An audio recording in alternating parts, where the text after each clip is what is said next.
আসসালামু আলাইকুম।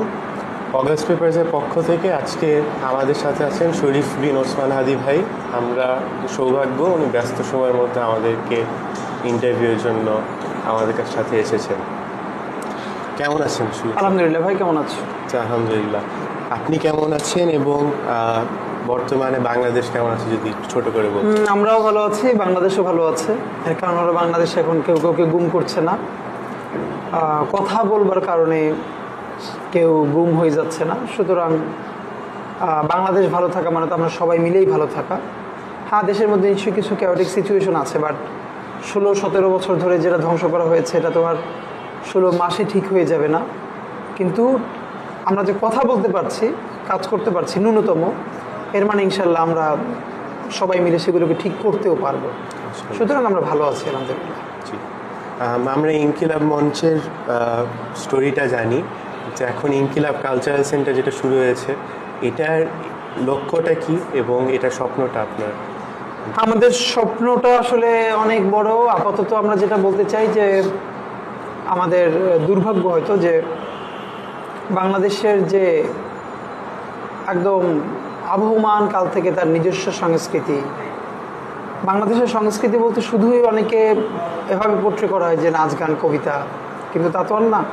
আমরা যেভাবে খাই, যা খাই, যেভাবে বলি চলি, সব কিছুই তো আমাদের সংস্কৃতি। তো এখানকার একটা বিরাট জনগোষ্ঠীর মানুষের নিত্য নৈমিত্তিক যে জীবন, এটা মূলধারা সংস্কৃতি কোনোদিন হয়ে উঠতে পারে নাই এবং হয়ে উঠতে দেওয়া হয় নাই। হ্যাঁ, তো আমাদের লড়াইটা হলো এই যে বাংলাদেশের আপামর জনসাধারণ, ভ্যানওয়ালা, সবজিওয়ালা, রিক্সাওয়ালা, শিক্ষক, ছাত্র, যাই হয়তো পয়সার অনেক মালিক না কিন্তু দেশের তো মালিক নিশ্চয়ই, তার জবানকেও মূলধারা করে তোলা।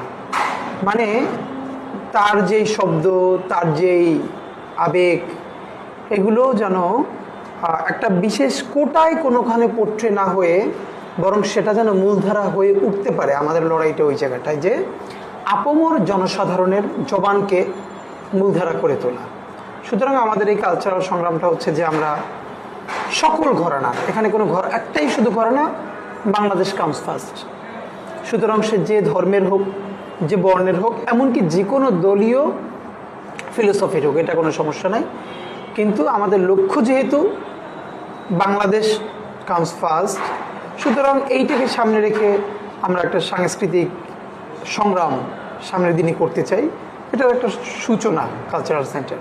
জি, এছাড়াও আমরা একটা লক্ষ্য করেছি যে ইনকিলাব মঞ্চ এবং আরও অনেকেই ইনকিলাব মঞ্চ সবচেয়ে বেশি প্রাধান্য দিচ্ছে। আপনারা পলিটিক্যাল ডিসকোর্সে, ন্যারেটিভে 1947কে বাংলাদেশে অ্যাড করে হাইলাইট করছেন, যেটা অন্তত 50 বছর হয়নি। এটা তাৎপর্যটা? এটা আমরা সাহস করে একদম শুরু থেকে বলেছি। মহান মুক্তিযুদ্ধ 1971, এটা তো আমাদের জাতির শ্রেষ্ঠ অর্জন। কারণ এই মহান মুক্তিযুদ্ধের মধ্য দিয়ে আমরা নিজেদের নামে একটা জমিন পেয়েছি। কিন্তু কোনো লড়াই হঠাৎ করে হয়ে যায় না, এর একটা দীর্ঘ সিলসিলা থাকে, ওই সংগ্রামের পথ থাকে। হ্যাঁ, আমাদের পূর্বপুরুষ, মানে সেটা নিশ্চয়ই তোমারও, তুমি খোঁজ করলে দেখবা যে তোমার দাদা, দাদার বাবা একটানা 200 বছর জীবন দিয়ে, রক্ত দিয়ে লড়াই করেছেন ব্রিটিশদের তুমুল নির্যাতনের বিরুদ্ধে আজাদির জন্য। সেই 1757 পর থেকে এরপরে 100 বছর পরে 1857 মহান সিপাহী বিপ্লব, যেখানে আমরা জিতেই যাচ্ছিলাম। কিছু বর্ণ হিন্দু, আবার বলছি বর্ণ হিন্দু, আপামর হিন্দু না, কারণ মঙ্গল পাণ্ডেরাও এই সিপাহী বিপ্লবের হিরো ছিলেন, কিন্তু উচ্চ বর্গের জমিদার বর্ণ হিন্দু। তারা ঠিক, তাদেরকে তুমি এখন মিলাতে পারবা এই 24-এর যারা কোটি কোটি সাধারণ মানুষ বিপ্লব করেছে এবং অভ্যুত্থান করেছে। কিন্তু এই যে একটা ওই আমলের জমিদার শ্রেণী যারা এখন elite, business elite, media mafia, হ্যাঁ, তারা কিন্তু জুলাইকে ওন করে না, তাদের ক্ষতি হয়েছে। একইভাবে তখন হয়েছিল, তাদের গাদ্দারির কারণে আমাদের সিপাহী বিপ্লব ভণ্ডুল হয়ে যায়। যদি সিপাহী বিপ্লব আমাদের সফল হয়ে যেত, তাহলে ফরাসি বিপ্লব কিংবা রুশ বিপ্লবের মতো বিশ্বব্যাপী আমাদের একটা ঐতিহ্য হয়ে যেত, আমরা সিপাহী বিপ্লব করেছিলাম। কিন্তু সেই পরাজয়ের পরে যেটা হয়েছে, পরবর্তী প্রায় 100 বছরে আমাদের পূর্বপুরুষদের অসংখ্যকে গাছে গাছে ঝুলিয়ে ফাঁসি দেওয়া হয়েছে। এই যে জগন্নাথ বিশ্ববিদ্যালয়ের সামনের বাহাদুর শাহ পার্ক, যেটাকে আগে ভিক্টোরিয়া পার্ক নাম করেছিল তারা, এখানে এখনো গেলে দেখা যাবে সেই স্মৃতিস্তম্ভে সেই শহীদদের নাম লেখা আছে। শুধু সিপাহী বিপ্লবে অংশগ্রহণ করবার কারণে তাদেরকে প্রকাশ্য দিবালোকে ওখানে ঝুলিয়ে ফাঁসি দেওয়া হয়েছে। শুধু ফাঁসি দেওয়া হয় নাই, দিনের পরে দিন তাদের লাশ ঝুলিয়ে রাখা হয়েছে গাছে, যাতে মানুষ দেখে মনে রাখে যে আর কোনো বিদ্রোহ ব্রিটিশদের বিরুদ্ধে করা যাবে না। তাহলে আমরা এতটা নিমক হারাম, এতটা গাদ্দার কি করে হব যে আমাদের সেই পূর্বপুরুষদের ত্যাগ সব আমরা নাই করে দিব? এই যে লড়াই করা, বাঁচতে শেখা, আমাদের তিতুমির, শরিয়াতুল্লাহ, দুদুমিয়া, মঙ্গল পাণ্ডে, হাবিলদার রজব আলী, আমাদের যে দীর্ঘ ঐতিহ্য যারা আমাদেরকে জীবন দেওয়া শিখিয়েছে, সেই সংগ্রামের ফলেই তো আমরা 1947 পেয়েছি। এবং 1947 হলো এই প্রথম একটা পর্ব যার মাধ্যমে আমরা যে আজকে বাঙালি, বাংলাদেশি বলি, এই ভূখণ্ডের মানুষ প্রথম তাদের রাষ্ট্র আকাঙ্ক্ষা, আই রিপিট, যে রাষ্ট্র আকাঙ্ক্ষার সফলতা ঘটেছিল 1947-এ। হ্যাঁ, কিন্তু অদ্ভুতভাবে, হ্যাঁ, এবং আরেকটা ব্যাপার বলি, এই 47-এ যে আজাদি, মানে আমরা তখন সবাই মিলে পাকিস্তান রাষ্ট্র কায়েম করেছি, রাইট? সেটাকে কেমন করে যেন এটা পশ্চিম পাকিস্তানের সফলতা হিসেবে ব্যাখ্যা করা হয়েছে। মানে যেহেতু এখন আর এটা পাকিস্তান না, পাকিস্তান নামে ওই পাশে একটা রাষ্ট্র এক্সিস্ট করে, সুতরাং এই যে আমরা 47-এ পাকিস্তান কায়েম করেছিলাম, এই পাকিস্তানটা মানে পশ্চিম পাকিস্তানিদের অবদান বেশি। দেখে দেই, আমরা হাজারবার বলেছি 1947-এ যে পাকিস্তান কায়েম আমরা করেছি, সেখানে পশ্চিম পাকিস্তানের মানুষের চেয়ে এই যে বাংলার বাঙালি, তাদের অবদান অনেক বেশি, কারণ আমরা সংখ্যাগরিষ্ঠ ছিলাম। তারা না চাইলে কোনোদিন পাকিস্তান কায়েম হতো। আপনার কাছে কি পাকিস্তান রাষ্ট্র, মানে দেশের চেয়ে আপনার আইডিয়াটা পাকিস্তানটা বাংলাদেশিদের ব্রেন চাইল্ড বলতে পারি? হ্যাঁ, অফকোর্স। এবং এইটা তো আমাদের শেরে বাংলা, তারা যখন লাহোর প্রস্তাব করেছেন, এইটার মধ্য দিয়েই তো এখানে কন্ট্রিবিউশনটা তো বিরাট করে কাদের? বাঙালিদের। তা আমরা সেজন্য কোনোটাকে অস্বীকার করি না। বাংলাদেশে একটা এখন নতুন হয়েছে, 71-কে 47-এর বিরুদ্ধে দাঁড় করিয়ে দেওয়া, আবার 24-কে 71-এর বিরুদ্ধে দাঁড় করিয়ে দেওয়া। অথচ এই তিনটেই, একটা যুদ্ধ করেছে আমার দাদা, একটা করেছে আমার বাবারা, আর একটা করেছি আমরা। এর মানে আমরা মনে হয় ওরকম গর্ব করে বলতে পারি যে আমরা 3টে জেনারেশন, 3টে যুদ্ধ করে 3টে লড়াই জিতেছি। সুতরাং কোনোটার বিরুদ্ধে না। আমি একটা খেয়াল করেছি, আপনি বলেছেন দুজন ব্যক্তির কথা, যে ওনারা দলের ঊর্ধ্বে বাংলাদেশের সার্বভৌমত্বের প্রতীক। একজন হলেন বেগম খালেদা জিয়া, কিন্তু একজন হলেন জিয়াউর রহমান। প্রথমত জানতে চাই যে আগামী রাজনীতিতে বেগম খালেদা জিয়ার লিগেসিটা আমরা কীভাবে ধরে রাখতে পারবো, ওনার লিগেসিটা আসলে কি, আর নতুন বাংলাদেশ যে এত ফর্মুলা নিয়ে আমরা এখন এত মাথা ঘামাচ্ছি, জিয়াউর রহমানের বাংলাদেশি জাতীয়তাবাদ কি একটা ফর্মুলা হতে পারে আমাদের জন্য? না, এটা তো অফকোর্স একটা হতে পারে, এবং জিয়াউর রহমানই হচ্ছেন সর্বপ্রথম ওই জায়গাটাকে অ্যাড্রেস করেছিলেন, যে ইনক্লুসিভ জায়গাটা, যে বাঙালি, যে বিহারি, যে পাহাড়ি, যে সমতলি, কিন্তু বাংলাদেশ ভূখণ্ডে যে থাকে সবার তো একটা কমন আইডেন্টিটি দরকার, যে হিন্দু, যে মুসলমান। তো সেটার জন্য যদিও মানে যে কোনো ধরনের আইডেন্টিটি পলিটিক্সের তো দিন শেষে কিছু সমস্যা আছে, এইটাকে মেনে নিয়েও যেহেতু আমাদের কয়েকটা বাস্তবতা পাশে আমাদের পরাক্রমশালী প্রতিবেশী আছে, সেক্ষেত্রে সবাইকে ইনক্লুড ফিল করানোর জন্য বাংলাদেশের জাতীয়তাবাদ তো অসাধারণ জিয়াউর রহমানের। সুতরাং শহীদ প্রেসিডেন্ট জিয়াউর রহমানের ওই আবেদনটাই তো বাংলাদেশের মানুষকে আবার বাংলাদেশ প্রশ্ন ঐক্যবদ্ধ করেছে। আর বেগম জিয়া, উনি এখনো জীবিত আছেন। আসলে এটা আমরা সবসময় বলি যে দলের বাইরে গিয়েও একজন মানুষ কিভাবে সকল ঘরানার মানুষের হয়ে উঠতে পারেন, এটা তো একটা উনি উদাহরণ বর্তমান ঐক্যের। আমার ধারণা এটা উনি দেখে গেলেন। আমরা আগে বলেছি, যখন উনি মুক্ত হন না অথবা ফ্যাসিবাদের পতন হয় না, 2-3 বছর আগেও আমি প্রচুর বিভিন্ন আলাপে বলেছি যে বেগম জিয়ার কন্ট্রিবিউশন আজ থেকে 50 বছর পর হয়তো মানুষ ফিল করা শুরু করবে। এখন সাংস্কৃতিক ইয়েটাতে আবার ফিরে যাই। আপনি মনে হয় একটা এলিট ক্লাস নিয়ে আপনি সবসময় বলেন যে বিভাজন তৈরি হয়েছে। আপনি কি একটা মানে ফিল করেছেন কখনো যে আমাদের দেশে বাচ্চা যখন একদম ছোটো থাকে, 3 বছর বয়সে স্কুলে যাওয়া শুরু করে, তখন থেকে একটা বিভাজন শুরু হয়, ইংলিশ মিডিয়াম, বাংলা মিডিয়াম, মাদ্রাসা। এই জিনিসটাকে কেউ অ্যাড্রেস করে না। আপনি এটাকে কিভাবে চিন্তা করেন? আচ্ছা, এইটা নিয়ে আমার একটা ভালো, আমি আমাদের মাস্টার্সে এটা নিয়ে আমাদের ভিন্ন অ্যাসাইনমেন্টও ছিল। তো মুশকিল হলো বাংলাদেশের তো আসলে কমন, খেয়াল করে ধরো মূলধারা যদি তুমি ধরো যে স্কুল যেটা আছে বাংলা মিডিয়াম, রাইট? এখন এর বাইরে আর 2টা ধারা কিন্তু আছে। ধরো ইংলিশ মিডিয়াম যেটা, এটা তো বাংলাদেশের এই ন্যাশনাল কারিকুলাম ফলো করে না, রাইট? এটা ব্রিটিশ কারিকুলাম ফলো করে। আবার কওমি মাদ্রাসা যেগুলো আছে, আলিয়া মাদ্রাসা বলছি, আলিয়া মাদ্রাসা তো মেইন স্ট্রিম, হ্যাঁ। কওমি মাদ্রাসা যেটা আছে তারাও কিন্তু তাদের ভিন্ন সিলেবাস আছে, কারিকুলাম আছে, কিন্তু ফ্রেমিংটা দেখো, সেটা হলো যেই ছেলেটা বা যেই মেয়েটা ধরো ভিকারুন্নেসায় পড়ে বা আইডিয়ালে পড়ে, ও তো মূলধারায় পড়তেছে, রাইট? এখন আরেকটা ছেলে মেয়ে চিন্তা করো, একজন স্কলাস্টিকায় পড়ে, রাইট, আরেকজন পড়ে একটা কওমি মাদ্রাসায়। এখন যে স্কলাস্টিকায় পড়তেছে সেও কিন্তু মূলধারার বাংলাদেশের এডুকেশন পড়তেছে না, যে কওমি মাদ্রাসার ছেলেটা ও কিন্তু এই প্যাটার্নের বাইরে, কিন্তু ফ্রেমিং হলো ওই যে গুলশানে বা স্কলাস্টিকে যে পড়ছে, মাস্টার মাইন্ডে পড়ছে, তার কিন্তু কোনোদিন এই প্রশ্ন ডিল করা লাগতেছে না, সে মূলধারা না, সুতরাং সে এটা করতে পারবে না, সেটা করতে পারবে না, সে বাংলাদেশের ইতিহাস ঐতিহ্য জানে না। ইংলিশ মিডিয়াম, হ্যাঁ ইংলিশ মিডিয়ামে, মানে অতটা লাগতেছে না যতটা শোনা লাগতেছে একটা কওমি মাদ্রাসার ছেলের। এখন ইংলিশ মিডিয়ামটা কি আলাদা করা হয় না ফার্মের মুরগি বা এরকম? এইটা আবার করে কারা, দেখো এটা আবার মাদ্রাসার ছেলেরা ওদের ব্যাপারে জানিই না।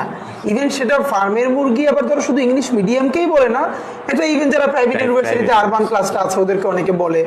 কিন্তু ফ্যাক্ট হলো তুমি যদি আরো গভীরভাবে দেখবা, ধরো দুইজনই ভিন্ন, তুমি একটা ইংলিশ মিডিয়ামের ছেলের পাশে দাঁড় করাই রাখবা আর একটা মাদ্রাসার ছেলেরে, এবার তুমি একদম কমন পারসেপশন বলো তো, ইংলিশ মিডিয়ামের ছেলেও তো এই কারিকুলামের না, আর কওমি মাদ্রাসার ছেলেও তো এই কারিকুলামের না, কিন্তু ইংলিশ মিডিয়াম যেভাবে অন্য কারিকুলাম থেকেও মূলধারায় হাজির হতে পারছে, একটা কওমি মাদ্রাসার ছেলে কি পারবে?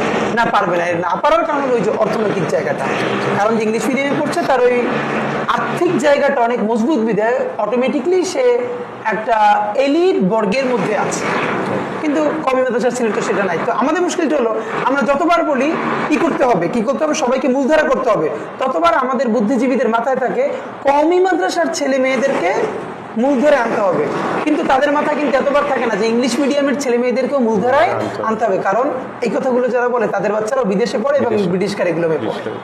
এটি হলো আমাদের ক্রাইসিসটা। এখন এটার সমাধান তো অনেক লম্বা, সমাধান কাছাকাছি নেই, কিন্তু আমি যেটা মনে করি সেটা হলো অবশ্যই একটা নীতিমালা থাকা দরকার।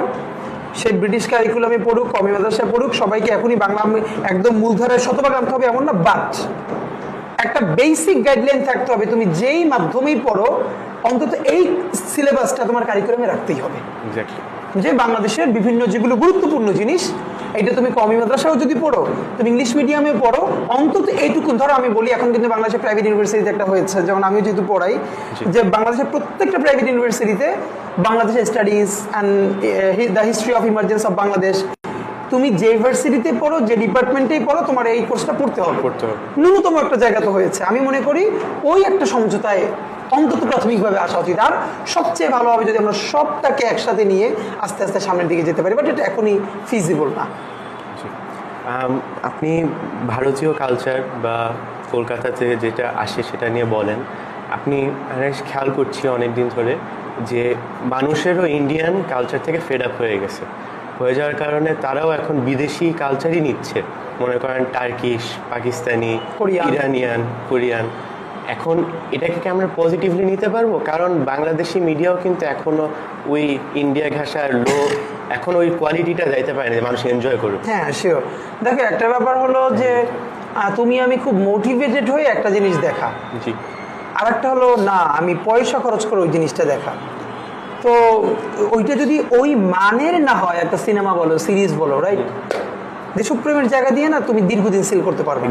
এটা একটা যে কোনো ইভেন্টে পারবা, কিন্তু তুমিও যখন পয়সা খরচ করে সিনেমাটা দেখতে চাইবা, তখন তুমিও চাবা যে যেই সিনেমাটা তোমার রিলিফ দেয়, রাইট। আমাদের যেটা করতে হবে, আমাদের কালচারকে, আমাদের নিজস্ব এই জিনিসগুলোকে ওই মানে নিতে পারতে হবে। আমাদের এখন যেটা হয়ে গেছে, আমাদের যারা নির্মাতা, এরা তো একটা বসে গেছে, এরা অনেককেই আমাদের এই এইজটাকে ধরতে পারতেছে না, ফলে আমাদের ছেলেমেয়েরা, হ্যাঁ তবে আমি একটা শিফটিং দেখতে পাচ্ছি, এটা একটা অর্থে আমি অ্যাপ্রিসিয়েট করি। তুমি যদি আজ থেকে 15 বছর আগে ধরো, তাহলে দেখবা ইউনিভার্সিটি গোয়িং মেয়েরা, ছেলেরা, মেয়েরা বেশি, যারা সিরিয়াল দেখতো, প্রচুর হিন্দি সিরিয়াল দেখতো। আমি আমার প্রচুর ফ্রেন্ডদেরকে দেখেছি যে ক্লাসরুমে তারা হিন্দিতে কথা বলছে সিরিয়াল দেখে, এবং বাচ্চারা ডোরিমন করিমন যখন দেখতো।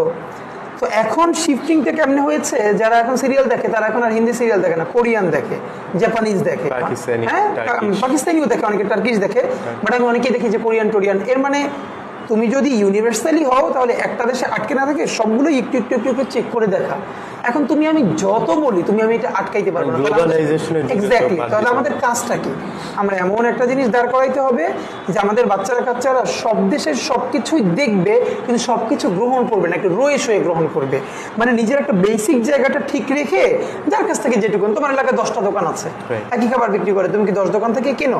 তুমি দেখো সব জায়গায়, কিন্তু কেনার সময় তুমি একটু কি করো, একটু দেখে শুনে যে কোনটা একটু ভালো, কোনটা খেলে তোমার অসুখ হবে না। তো ওইটাই আমাদের এই জায়গাটা দাঁড় করাইতে পারতে হবে। আবার একটু পলিটিক্সের কাছে চলে আসি।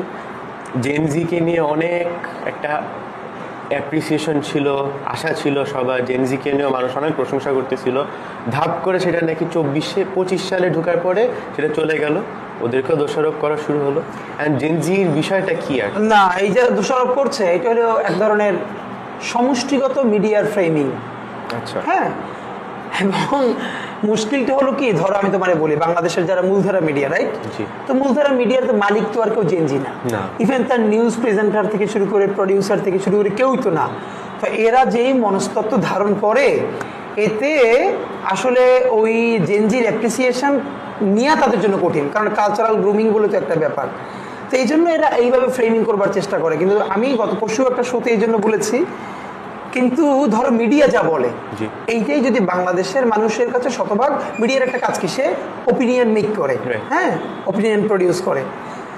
কিন্তু মিডিয়ার প্রতি যদি মানুষের এত আস্থা এবং তাদের কথা বিশ্বাস করতো, তাহলে জীবনে দেশের বুকে 24 আসতো না। কারণ ফজর থেকে শুরু করে তাহাজ্জুদের ওয়াক্ত পর্যন্ত প্রত্যেকটা মিডিয়া যে পরিমাণ পাল্লা দিয়ে বাতাবি লেবুর বাম্পার ফলন ঘটিয়েছে, তাতে তো উচিত ছিল কি সবাই হাসিনাকে সেজদা দিয়ে থাকা, কিন্তু তাই কি ঘটেছে? এখন যেটা হয়েছে, বিকল্প মিডিয়া দাঁড়িয়েছে।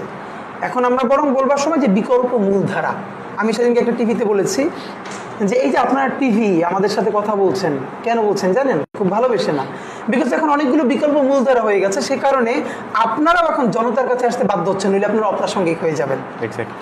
তো হ্যাঁ, জেনজিদের প্রতি আমাদের যেটা কাজ, পরামর্শ বিনীত, এই ছেলে মেয়েগুলোর এই স্পিরিটের সাথে আমাদেরকে ভীষণ স্কিলড হইতে হবে। দেখো, বাংলাদেশে নিয়ে যদি আমরা একটা বড় ফাইট দিতে চাই, তুমি যদি আমাকে 3টে জিনিস জিজ্ঞেস করো কি কি লাগবে, তাহলে 1 নম্বরে যোগ্যতা, 2 নম্বরে যোগ্যতা এবং 3 নম্বরে যোগ্যতা।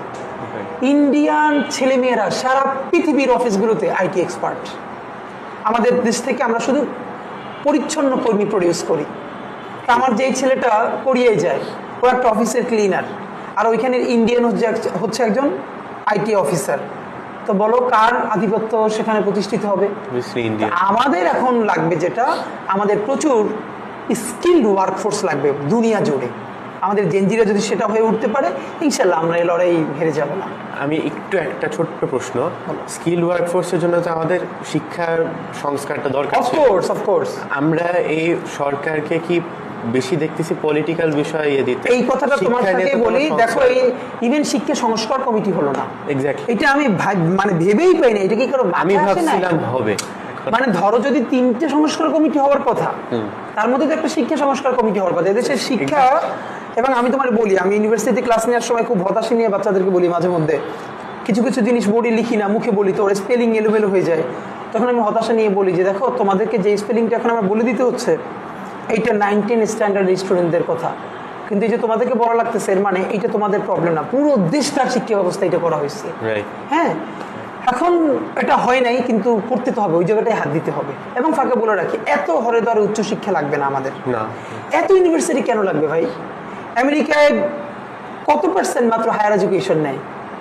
না, আসলে খুব কম, এই লেভেলে শেষ। এর মানে যে খুব একদম ওই ব্যাপারে ক্লিয়ার, সে হায়ার এডুকেশনটা নিয়ে, বাকিরা এখন হয় কি, শোনো, যেমন আমরা এই আমাদের কালচারাল সেন্টারে একটা স্টাফ নিব, তো আমরা বলেছি কি জানো, 8% বেশি হইতে পারবে না। এখন মুশকিল হলো, যারাই অ্যাপ্লাই করে তারা মিনিমাম ইন্টার পাস ডিগ্রি পড়ে, কিন্তু কেন 8% বেশি হইতে পারবে না? যখনই একটা ছেলে নামকা অবস্থায় অনার্সে পড়ে বা ডিগ্রিতে পড়ে, ওর দিয়ে কিন্তু তুমি রিক্সা চালাইতে পারবে না, ওর দিয়ে তুমি চা বানাইতে পারবে না, ক্লিন করাইতে পারবে না, কারণ ওর ওই ইগোটা তখন কাজ করে। এখন সে যোগ্যতাও অর্জন করতে পারে না বড় কিছু করবার, কিন্তু ওই সার্টিফিকেটে তার বোঝা হয়ে যায়, সে ক্লিনও করতে পারতেছে না। এটার চেয়ে যদি সে ভালো করে কাজ করতে পারে, স্কিলটা ডেভেলপ করতে পারে, তো অনেক আর্ন করতে পারবে। এক্স্যাক্টলি। আবার পলিটিক্সের কাছে চলে যাই। বাংলাদেশে এখন একটা অস্থিতিশীল বিরাজ করছে, বিপ্লবের গণ অভ্যুত্থানের পরে, এটাই স্বাভাবিক, কিন্তু একটা ভয় থাকে। আমি আমার স্বল্প জ্ঞান অনুসারে যদি বলি, মিশরে যে আরব বসন্তের পরে মানুষের একটা আশা ছিল ওদের দেশের, পরে ধাপ করে তৃতীয় শক্তি এসে ইয়ে করে ফেলছে। এই ভয়টা আমাদেরকে আওয়ামী লীগও দেখিয়েছিল যে এটা আরব বসন্তের মতো হবে। এটা কি সম্ভাবনা আছে? অসম্ভব না, অসম্ভব না। ধরো তোমার যেটা মনে রাখতে হবে সেটা হলো মেক্সিকোর পাশে আমেরিকা যতটা না পরাক্রমশালী, তার থেকে বাংলাদেশের পাশে ভারত অনেক বেশি পরাক্রমশালী প্রতিবেশী, নাম্বার ওয়ান।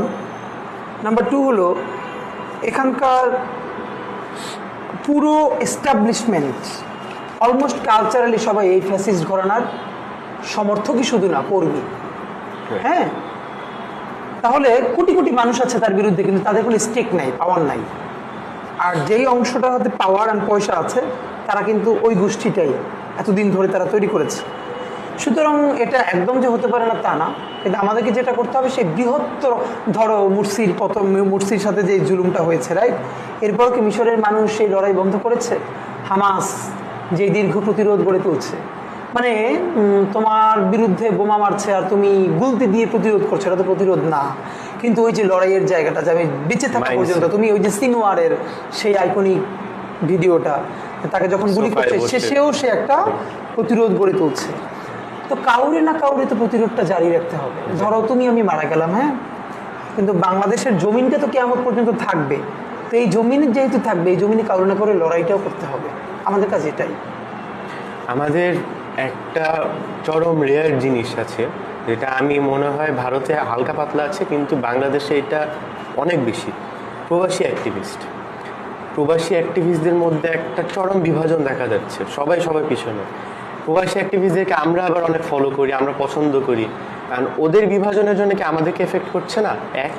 আর দুই হলো যে এটার কারণ কি এমন যে না ওদেরকে সরকার কোনো অ্যাপ্রিসিয়েশন দিয়েছে, না রাজনৈতিক দল দিয়েছে, বা জনগণও সেভাবে ওদেরকে দেশে এনে মামলা করবে, সেটাও করা হয়। এখানে দুইটা হয়েছে। দেখো, প্রবাসী অ্যাক্টিভিস্টরা তো দিন শেষে সবাই লড়াই করেছে, কিন্তু এরপর তো সবার যার যার জায়গায় একটা আইডিওলজি আছে, আইডিওলজি ম্যাচ করবে না, এটাই স্বাভাবিক। তো আমরা প্রত্যাশা করেছিলাম যে আইডিওলজি, তো দেখো আমরা এক ঘরের 6 ভাই বোন থাকলেও সবার সাথে সবার আইডিওলজি ম্যাচ করে না। এরপরেও তো সবাই ন্যূনতম একটা কনসেনসাসের জায়গা থেকে একসাথে খায়, এক টেবিলে বসে, রাইট। তো এইটা হতে পারলে খুব ভালো হতো যে তারা ন্যূনতম ওই জায়গাটা রক্ষা করা, যাতে জুলাই শক্তিগুলো একত্রিত হয়ে দেশটা গঠন করতে পারে। কিন্তু আমরা তো বাজে ভাবে দেখছি কাদা ছড়াছড়ি। বরং তোমার মাধ্যমে আমারও বলি যে আপনাদেরকে দেখে আমরা, আপনাদের ভালো কাজ দেখে যেভাবে আমরা অনুপ্রাণিত হই, এগুলো দেখে আমরা কষ্ট পাই। প্লিজ আপনারা অন্তত ওই এটুকুন সমালোচনার জায়গা মানে ঠিক রাখেন, যাতে আপনাদের মুখ দেখা থেকে বন্ধ না হয়। মুখ দেখা দেখি তো এরকমই চলছে। হ্যাঁ, ওরকমই, বাট সেটা না হয়, সেটা তো দেশের ক্ষতি হবে এবং সেখানে ফ্যাসিস্ট গোষ্ঠী সুবিধা নিবে। অবশ্যই। আমরা পলিটিক্স, সমাজ, সংস্কৃতি শেষ হলো। এখন আপনার ব্যক্তিগত নিয়ে আপনি সবসময় আপনার পরিবারের একটা করেন, ছোটোবেলার আজকে যে আমরা ওসমান হাদিকে দেখি, সেই দ্য মেকিং অফ ওসমান হাদিতে তার শৈশব এবং পরিবারের রোলটা কিছু। এটা আমি আবারও বলি যে মানে পরিবারের চেয়ে বড় কোনো প্রতিষ্ঠান নাই। এবং আলহামদুলিল্লাহ আমি খুব ব্লেসড যে পলিটিক্স ফর্মালি বোঝার আগেই আমরা পরিবারে এই জিনিসটা শিখছিলাম, এবং এটাকে আমাকে প্রচুর সাপোর্ট করেছে। আমাদের যেখানে বাসা ছিল, বাসা থেকে 1 মিনিট দূরেই বিএনপির অফিস ছিল, উপজেলা। হ্যাঁ, তো ওই আমার বন্ধুরা যখন খেলতে যেত, তো আমি বরং বিএনপির অফিসে গিয়ে বসে থাকতাম। এই মিটিং মিছিল কী হতো সারাদিন বসে বসে দেখতাম। এইটা একটা গ্রুমিং হয়েছে আমাদের বাসায় প্রচণ্ড। তখন থেকেই মানে আমরা ভাই বোন, 6 ভাই বোন সবাই, আব্বা থেকে শুরু করে আমরা পলিটিক্যাল ডিসকাশন হতো প্রচুর। আর আমরা ভীষণ বাসায় কালচারাল প্র্যাকটিসটা ছিল, আমরা ভাই বোন অলমোস্ট সবাই এক একজনে, কেউ খুব, আমার বড় ভাই ভীষণ ভালো গাইতো, আবৃত্তি করতো, গাইতো, তারপরে করতো। আমার মানে আমরা ভাই বোন সবাই, মানে যেটা হতো যে সব ভাই বোন মিলে আজকে আমার কালকে একটা প্রোগ্রাম আছে জাতীয় শিক্ষা সপ্তাহে, ওখানে আবৃত্তি, তাহলে আমি আবৃত্তিটা শোনাচ্ছি। আবার কেউ ঠিক করে দিচ্ছে, তাহলে কবিতা বা বক্তৃতা বা বিতর্ক কোনটা করবো, আমার ভাই আবার সেটা ঠিক করে দিচ্ছে। ইভেন আমার বড় ভাই, তার কোথাও একটা পারফরমেন্স আছে, সে শোনাচ্ছে, আমরা আবার বলতেছি যে না, এটা মনে হয় এরকম হলে ভালো হতো। অনেকে আছে না, তাদের বাইরে প্রচুর পারফর্ম করে, কিন্তু নিজের ফ্যামিলি ভাই বোনদের সামনে বলতে লজ্জা লাগে। তো এইটা আমাদের কোনোদিন ছিল না। আমরা সব থেকে বেশি মনে হয় কথা বলি এবং পারফর্ম করি, প্র্যাকটিস করেছি ছোটবেলা থেকে আমরা ভাই বোনরা, একদম মানে সবাই মিলে। এইটা সব থেকে জীবনে জরুরি। এবং আমরা ভাই বোনরা বসে সারা রাত পার করেছি গল্প করে, এরকম অনেক এখন পর্যন্ত আমাদের এরকম সময় হয়। তা আমার মনে হয় আমি এই জন্য সবাই বলি যে পরিবারে এই চর্চাটা খুব জরুরি।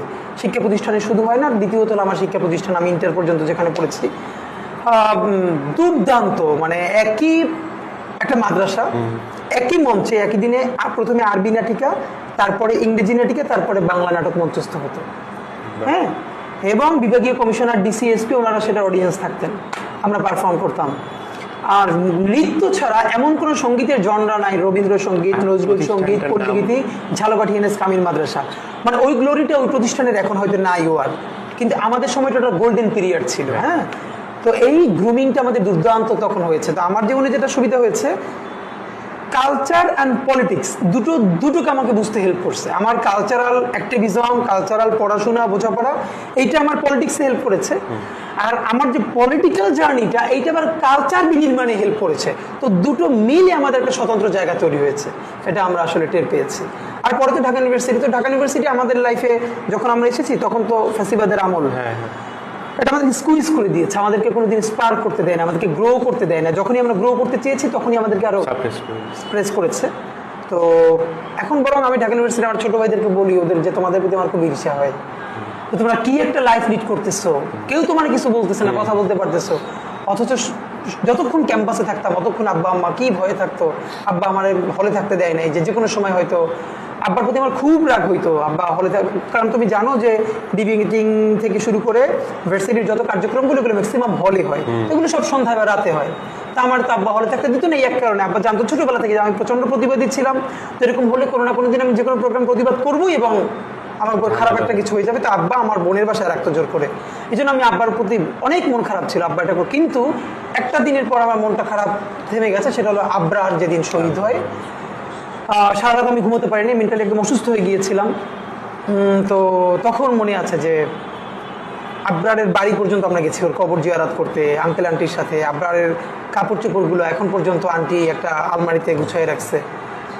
তো আন্টির এইটাই যে তোমার যখন তিনি রাতে বাড়িতে, তখন তার বাচ্চাটারে দেখো একজন একটা গুলি করে মেরে ফেলা, 1 মিনিট একটা অবস্থা, সারা রাত ধরে পিটিয়ে পিটিয়ে পিটিয়ে পিটিয়ে একটা ছেলেকে মেরে ফেলা, এটা তো বাবা মা ভাই বোন আত্মীয় স্বজনের জন্য নেওয়া কত বড় কঠিন।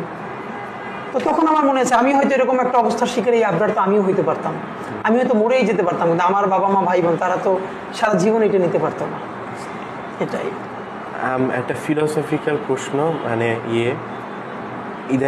ইদানিং না আমাদের কিছু মানুষ আমরা জানি বাংলাদেশের যে অবস্থাটা, অস্থিরতা মানুষের জনগণের, কোরআন শরীফে একটা কথা আছে না, যে যেই জাতি তার নিজের তকদির বদলাতে চায় না, আল্লাহ তাদের তকদির বদলায় না।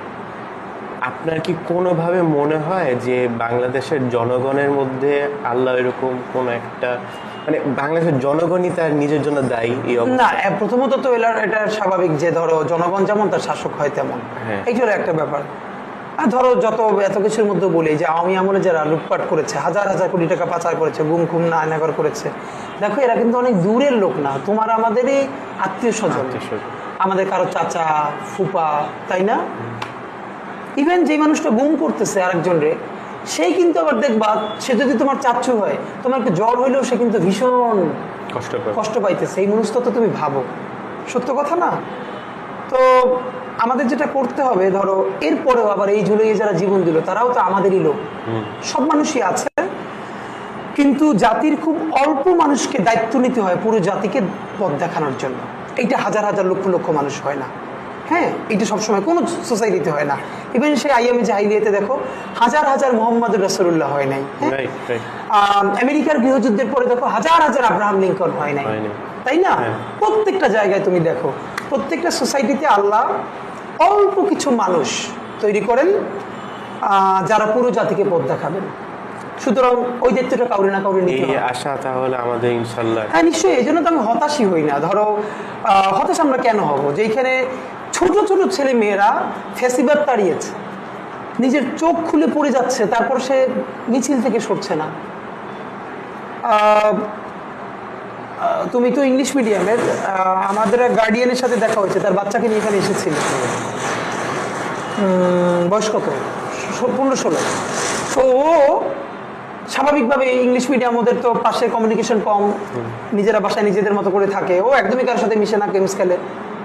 তো বললো এই রক্তে ও এমন ট্রিগার্ড হয়েছে ইমোশনালি যে বাসার থেকে বটি নিয়ে বের হয়ে গেছে মিছিলে যাওয়ার জন্য। এবং ওর বাবা মা আর কোনোভাবে কুল করতে না পারে, তারপর ওর সাথে বের হয়ে গেছে। যেই বাচ্চাটা জীবনে কারোর সাথে কথা বলতেছে না, অনলি গেম খেলতেছে, সেই ছেলেটা যখন রক্ত দেখে বটি নিয়ে বাসার থেকে বের হয়, তো আমরা তো এই জাতিরে আমরা এরকম তো এত বাজেভাবে বলতে পারবো না যে এই জাতির মধ্যে কিছু নাই।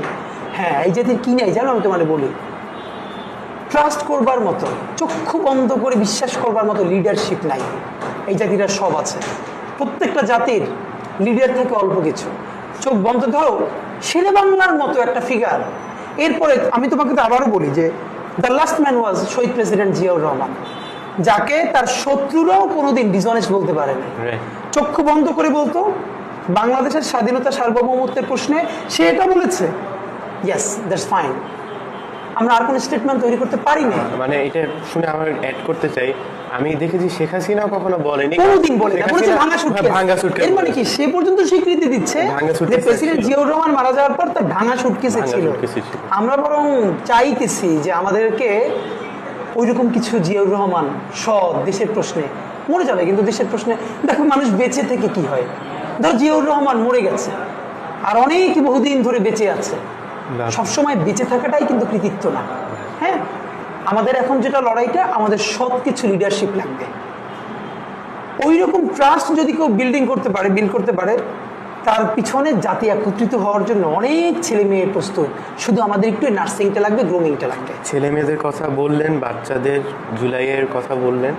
এই জুলাইয়ের মধ্যে কিছু না, 10,000-এর মতো ডকুমেন্ট অনুযায়ী আহত বাচ্চারা ছিল। আমরা আমাদের অনুসন্ধান এবং ডকুমেন্টারি কিছু করেছিলাম, আমরা দেখেছি রুট লেভেলে এরা এখনও চরমভাবে ভুগতেছে। এটার আমরা অন্তর্বর্তীকালীন সরকারকে পূর্ণ সমর্থন দিয়ে আসছি সবসময়, কিন্তু এই বিষয়টাকে কি তারা এই বিষয়টা দুইটা ব্যাপার হয়েছে। আমি বলি, ওরা কি, এটা তো পপুলার কিছু হবে না। এখন উনি সুস্থ হইলো, আমি একবার দুইবার বলবো যে আচ্ছা আলহামদুলিল্লাহ, তো ওর সুস্থ হওয়াটা আমার লাইফ কোন চেঞ্জ আনতে। দেখো, আমরা যেটা প্রস্তাব করেছিলাম যে গভর্নমেন্টের জন্য এরকম একটা ক্যাওটিক সিচুয়েশনে এত বড় ইস্যু ডিল করা অনেক কঠিনও আছে। যেটা ভালো হতো, আমরা বলেছিলাম ব্রাক, আসুন্না ফাউন্ডেশন, এরকম যাদের এই কাজগুলো করবার যাদের অভিজ্ঞতা আছে, এরকম বড় একটা গ্রুপ মিলে এদেরকে এম্পাওয়ার করে দেয়া। হ্যাঁ, এবং সেই অর্থে জুলাই ফাউন্ডেশনটা যদি ওইভাবে অ্যাকাউন্ট খুলতো, বিদেশ থেকে প্রচুর মানুষ টাকা পাঠাতো, এইটা হতে পারতো, এটা একটা দারুণ। কিন্তু এখন সবাই বিচ্ছিন্নভাবে কিছু কিছু চেষ্টা করছে, কিন্তু এটা তো চূড়ান্ত সম্ভব। এটা আমাদের জাতিগত ব্যর্থতা, আমরা আমাদের এই ছেলে মেয়েগুলোর জন্য কিচ্ছু করতে পারি নাই। ধরো, একটা হলো সুস্থ করে দেয়, আর একটা হলো পুনর্বাসন। যেই ছেলেটার বয়স 22, একটা ছেলে তোমার বয়স কত, 18, আমি হয়তো পরে দেখাতে পারবো, এক চোখ অন্ধ হয়ে গেছে, আর এক চোখে অল্প যেরকম আরো আছে, পড়তে গেলে চোখ ব্যথা করে, পড়তে পারে না। এখন আসলে ওর জীবনটা কোথায় যাবে বলো? ওরে তো পুরো একটা ওয়ে আউট দেখাইতে হবে রাস্তা। এখন মানে এরপরে যখন যদি আল্লাহ মাফ করুক এমন কোনো যুদ্ধে আমাদেরকে আবার নামতে হয়, তখন তো মানুষ ইতিহাসটা দেখবে, মূল্যায়ন করে না। এটা শুধুমাত্র 24 না, 47, 71 একই। সেক্ষেত্রে আমি তোমার মাধ্যমে রাষ্ট্র আসলে এই কাজগুলো ম্যাক্সিমাম সময় করে না, কিন্তু দেশের প্রয়োজনে আমাদেরকেই করতে হবে, যে যার জায়গা থেকে যেটুকুন পারি করতে হবে। আসলে ওই রক্ত দিতে দিতে, কিন্তু এই রক্ত কোনোদিন আমরা চূড়ান্তভাবে সফল করতে পারবো, একটা ইনসাফের রাষ্ট্র বানাইতে পারবো আমরা জানি না, বাট লড়াই তো করতে হবে। লড়াই তো, আর এই জন্য আমরা একটা কথা খুব কমন বলি ইনকিলাব মঞ্চ থেকে, যে আসলে ওই জিতই জীবন নাই, লড়াইটাই জীবন। আমরা লড়াইটা লড়তে চাই সবাই নিয়ে। আমার লাস্ট দুইটা প্রশ্ন হলো, লাস্ট প্রশ্নটা হলো যে একটা অংশ মুখ ফসকে বলে ফেলে, বা যারা বেনিফিশিয়ারি ছিল তারাও বলে, বা যাদের কোনো ক্ষতি হয় নাই, সবাই তো আর গুম হয় নাই, সবাই তো আর খুন হয় নাই, আর কারো অ্যাপলিটিক্যাল মানুষও বেশি ছিল।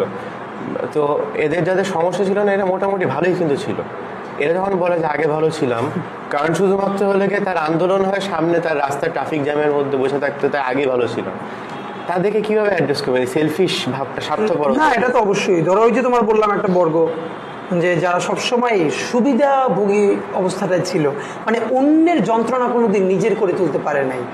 যেই সন্তানের বাবা গুম হয়েছে, একবার যদি চিন্তা করতো যে আমি গুম হয়ে গেলে আমার সন্তানটা কেমন হতো, তাহলে কোনোদিন আগেই ভালো ছিলাম বলতে পারতো না। কিন্তু সে জানে সে যেই এস্টাবলিশমেন্টের মধ্য দিয়ে, সুবিধা প্রাপ্তির মধ্য দিয়ে বড় হয়েছে আর এখনো চলছে, এতে কোনোদিন তার গুম হওয়ার সম্ভাবনা নাই, খুন হওয়ার সম্ভাবনা নাই। সুতরাং তার জন্য সবচেয়ে ভালো আগেই ভালো ছিলাম বলা, তাদের জন্য তার মানে কিছু বলবার নাই। তো আগে ভালো ছিলাম, এখন ভালো হচ্ছে, আলহামদুলিল্লাহ। সব মিলায় লাস্টের প্রশ্নটা হলো, আপনার জন্য আইডিয়াল আদর্শ ইনসাফের রাষ্ট্র, নতুন বাংলাদেশ কল্পনা করলে সেটা কেমন হয়? আমরা ধরো মানে এমনিতে তো অনেক চিন্তা করাই যায়, কিন্তু আমরা খুব ছোট করেও যদি বলি যে আমরা ইনসাফের রাষ্ট্র বলতে বুঝি, আমি যখনই কোনো আমার সাথে অন্যায় ঘটবে আমি এইটার প্রতিকার চাইবো, বিচার চাইবো। এই বিচারটা পাওয়ার জন্য আমার কোনো পরিচয় দরকার হবে না। আমি বিএনপির লোক, আমি জামাতের লোক, অথবা আমি ওই ঘরানার লোক, আমার একজন আত্মীয় পুলিশের অফিসার অথবা র্যাবে আছে, আর এইগুলো না থাকার ফলে আমি আমার জুলুমের বিচার পাচ্ছি না, এইটা না। শুধুই আমার সাথে এই অন্যায়টা হয়েছে, আমি থানায় যাব, আমি বাংলাদেশের একজন নাগরিক। রিক্সাওয়ালা, গ্যারেজ থেকে শুরু করে সচিবালয়, একজন সচিবও যদি অন্যায় করে একজন রিক্সাওয়ালার সাথে, সে অতটুকুন কৈফিয়ত দিতে বাধ্য থাকবে। রাষ্ট্রের প্রত্যেকটা জায়গাকে জবাবদিহিতার আওতায় আনতে হবে, কেউ জবাবদিহিতার ঊর্ধ্বে না, সবাই। এইটুকুন যদি করা যায় ইনশাল্লাহ আমরা এতেই খুব হ্যাপি। এটুকুন যদি প্রথমভাবে করা যায়, এরপরে সবাই নিয়ে সেটা অনেক বড় জায়গায় নিয়ে যাবে। কিন্তু ন্যূনতম যার যতটুকুন দায়িত্ব তার কতটুকুন জবাবদিহিতার আওতায় আনা, এটাই আমাদের নতুন বাংলাদেশ, আমাদের ইনসাফ। এটাই আমরা এই রাষ্ট্র আমরা ইনসাফের চাই। অসংখ্য ধন্যবাদ আমাদের সাথে। শুকরিয়া, থ্যাংক ইউ। ইনশাআল্লাহ।